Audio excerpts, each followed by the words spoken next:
Halo nakama, jumpa lagi di channel Absurd tercinta kita. Kali ini admin akan membahas tentang cerita abad kekosongan yang ada di One Piece.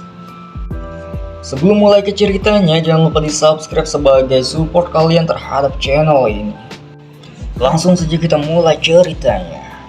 Abad kekosongan adalah jarak sepanjang abad dalam catatan dan sejarah arkeologis. Peristiwa ini terjadi 900 hingga 800 tahun yang lalu. Sebelum alur cerita saat ini terjadi, itu diisyaratkan pada Ark Skyfi.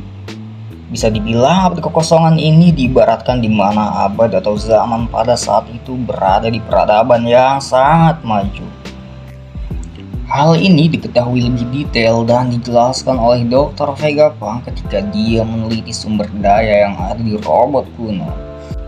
Ia bilang dia tidak mengetahui sumber daya apa yang digunakan robot ini, karena sumber daya tersebut tidak ada di masa sekarang.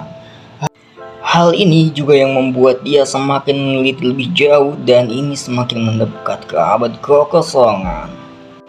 Abad kekosongan ini masih menjadi misteri, tapi kita bisa dapat gambaran bahwa abad kekosongan ini adalah peradaban yang jauh lebih maju dan modern. Karena banyak misteri tentang abad kekosongan ini, penelitiannya sampai dilarang oleh pemerintah dunia. Dan barang siapa saja yang mempelajari hal tersebut tentang abad kekosongan, maka keberadaannya harus dihapuskan dari dunia ini. Seperti para penduduk Ohara contohnya, yang dimusnahkan oleh Buster Call, dan hanya satu-satunya orang yang selamat adalah Nico Robin tercinta kita.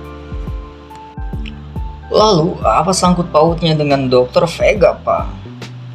Dikarenakan Dr. Vegapunk sudah banyak mengetahui tentang abad kekosongan ini, maka dia sekarang menjadi incaran pemerintah dunia dan harus dieksekusi untuk dimusnahkan dari dunia ini. Itu sebabnya Dr. Vegapunk memberitahu Monkey D. Dragon, pemimpin dari pasukan revolusi, bahwa nyawanya sudah tidak akan lama lagi. Hal ini juga yang membuat Dr. Vegapunk meminta Luffy untuk mengajaknya pergi agar mendapat perlindungan dari mereka.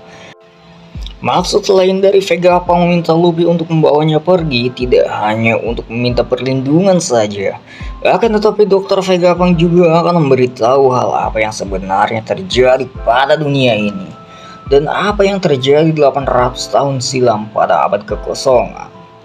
Menurut admin pribadi, di sini mempunyai spekulasi bahwa di abad kekosongan ini mereka hidup sejahtera tanpa adanya diskriminasi terhadap suatu kaum ataupun kesetaraan sosial makhluk hidup.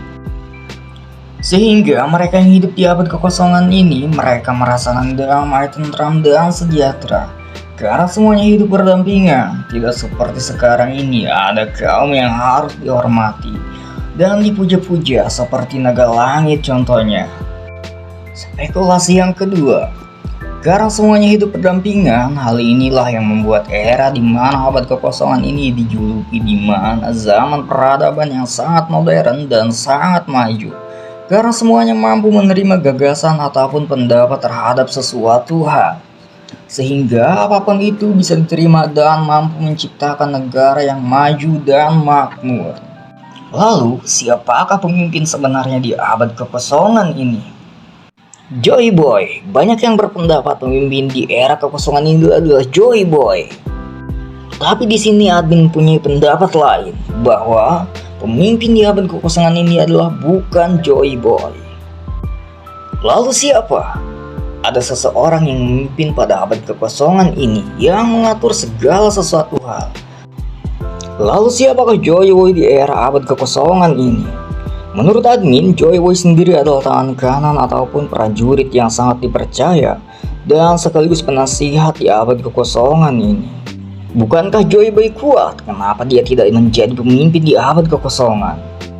Ya, Joy Boy memanglah kuat, tapi bukan berarti yang kuat berhak memimpin suatu negara. Contohnya Luffy. Dia kuat, tapi dia tidak mau menjadi seorang yang sangat penting di dalamnya.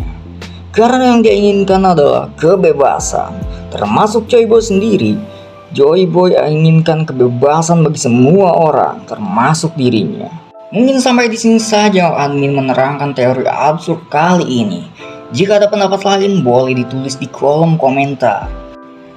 Dan jika kalian suka dengan channel ini boleh di subscribe untuk support kalian terhadap channel ini.